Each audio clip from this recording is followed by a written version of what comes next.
Hello ladies and gentlemen, welcome back to 4Strategy Gaming. Going to be casting a game for you today between Mouse's MaNa and Empire Cause. So this is a Terran vs Protoss here on Xel'Naga Caverns. Been casting a lot of games on Xel'Naga Caverns actually.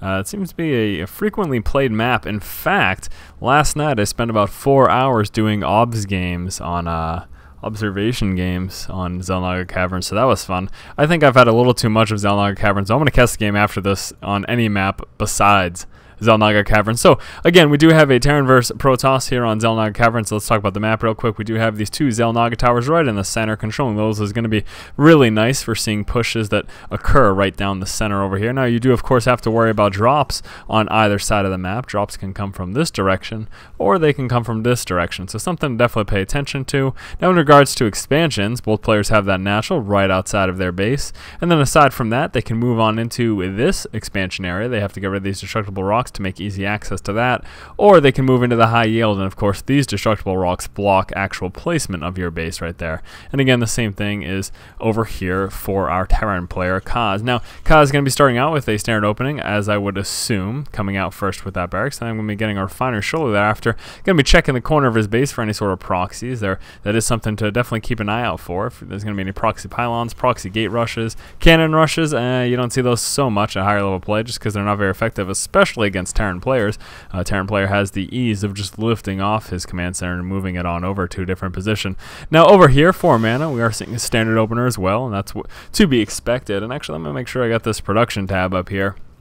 So I'm going to be casting this game. I'm also going to try to come out with another game today as well. I'm a little sleepy. Like I said, I spent about 4 hours last night doing that observation game. Really cool stuff, by the way, if you haven't seen it. Just search 1v1 Xel'Naga Caverns OBS for observation, and really fun, definitely enjoyable. Basically, it's you get a ton of people together, and they all watch two people fight, and then you can try to go in the pool to try to go the next match. Basically, the winner keeps playing, and then people can try to challenge him and see if they can dethrone him, basically. So really cool thing, definitely pretty cool to watch observation with lots of other people. But anyways, I'm just rambling on, probably because I'm sleepy. So MaNa over here, going to be dropping a pylon at the corner of his base. Get a nice little vision of what's going on over here. It's going to help him check for drops.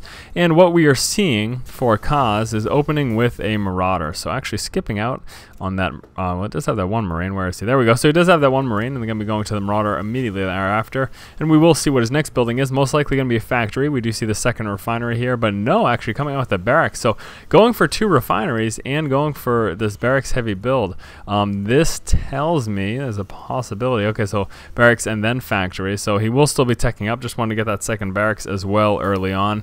Not likely to be expanding anytime in the near future based on the amount of production buildings that he's coming out with, and also based on the fact that he does have, again, this second refinery up. Now over here for MaNa, have we seen that next building? Yes, we have. It is a robotics, so we're going to be seeing a 2 or 3 gate robo, one or the other for MaNa. MaNa's going to be checking the back of his base, probably looking for any possible Hellions coming around the rear end over here. We do have an SCV moving in that direction, but that's not nearly as threatening as a Hellion, of course.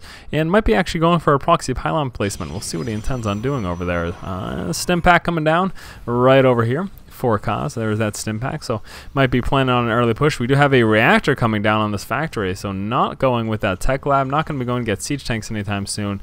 I'm either going to be seeing double Hellions or going to be a little hot swap right here with this barracks to go with double Marines out of that. Now stim pack is about 1/3 of the way finished researching, so there's going to be a little bit of time before he's ready to push out and utilize that. We do have the warp gate research just about finished over here for MaNa, also coming out with this second gateway right over here. So not going for a 3-gate robo, in fact going for the 2, unless that third gateway is going to be coming right now. No, that is a pylon. So just sticking with that 2-gate robo for the time being. And yeah, that's basically about it. Sorry about that noise in the background. My cat's causing a little ruckus over there. There we go. So checking the expansion over there, trying to get rid of this SCV that's trying to scout his base. And of course the SCV is here for the purpose of checking for a possible expansion. We have a few Marines and Marauders hanging out over in this direction. Factory doing a little scouting of its own. Here was that hot swap. So again, we're going to be seeing these double Marines coming out, and they're finally coming out the starport. Very late starport. Pretty interesting build, deciding to go with that barracks factory right away. Doing that swap like we said. Going to be scouting with that factory. That's not so unordinary. Doing a factory scout's pretty standard, and probably going to be seeing a relatively early push. Going to be interested to see what it comes out with out of the starport. Wouldn't be surprised if it's going to be a medevac, and there it is. So medevac going to be coming out. Might possibly possibly doing some drop harass, also just even using the medevac to get some vision of the high ground, because of course force fields can nullify any possible push from Marines and Marauders early game. So we're going to see exactly what plays out with that, but he could do one of two things. He could, like I said, get vision of the high ground to try to do some aggression, or he could pick up a few of his units, lift them off and drop them while he tries to hit at the front. Now factory going to be moving forward and again doing what it can for scouting. The main purpose here of course is checking that expansion, and then he's going to be hightailing it up and to the left there. So we can see here he's queued up there to check the expansion and then go up and to the left and try to find a safe spot right in that corner. And over here finally coming out with that third gateway, so will be a 3-gate robo trying to protect himself against any drops. Observer hanging out inside of his base, might be worried about an early Banshee. He's possibly worried about that, and let's actually check his vision to see if he saw. So no, he hasn't seen much in the way of Kaz's base as of yet. I am surprised that he didn't send that observer over right away to scout. Kaz going to be moving inside of his opponent's base to do what he can for scouting. Going to be losing that factory as well, but not a big deal. Here he comes with that push with these Marines, Marauders, and there's that medevac. Combat shield just about finished. Might want to wait just a moment to engage, but no, push is going to be occurring right now. Sentries moving down. There's some force fields trying to split the forces. Marines taking heavy losses right there from the Stalkers and the Zealots. This is not looking good right now for Kaz. This push did not go the way he wanted to. Those force fields catching the Marines out of position, losing the medevac. Gonna lose some of these Marauders as well if he isn't careful. Trying to micro away, do as much damage as he can, but no, loses his entire force. And I think Kaz is in a bunch of trouble. MaNa still has quite a few units right now. This could be a little bit problematic for Kaz. Coming out with the medevac right now, still trying to come out with some additional units out of these barracks, also coming out with these additional barracks.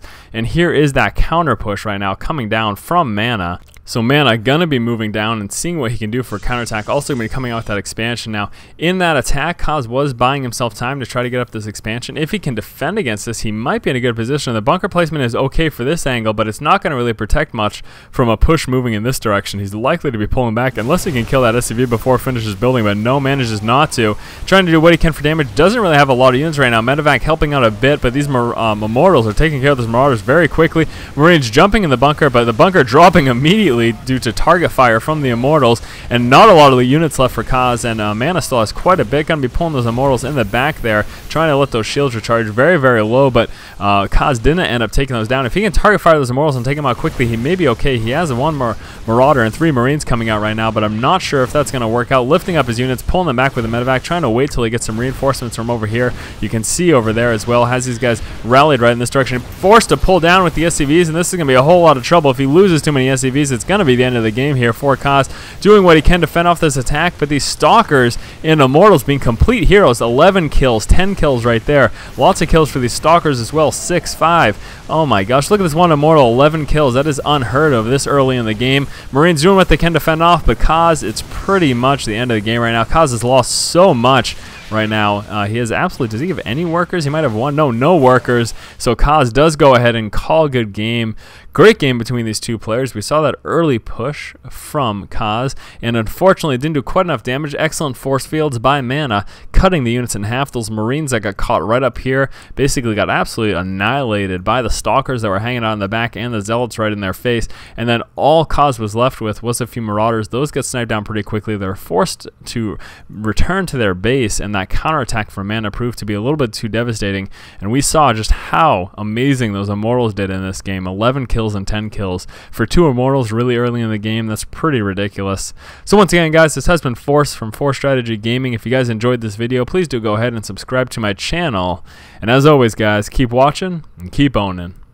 Speedlings might be able to prevail here, though. No, Speedlings deciding to retreat. The Hellions going to be moving right back in, and here we go. Double Banshees right now coming out for Nam. Nothing else also coming out with these 2 Hellions, but besides that, not much else going on. Now, over here for Idra, what do we see? We see a lot of Roaches coming out. This could be a little bit problematic for Idra. Idra is going to need another Queen. Still more Roaches on the way. Here come those 2 Banshees right now, and uh-oh, this is not looking good. Now, Idra is going to be pushing forward and doing what he can for damage. I would be surprised if he didn't expect this, though. Is he going to see the Banshees moving along? So he is going to catch...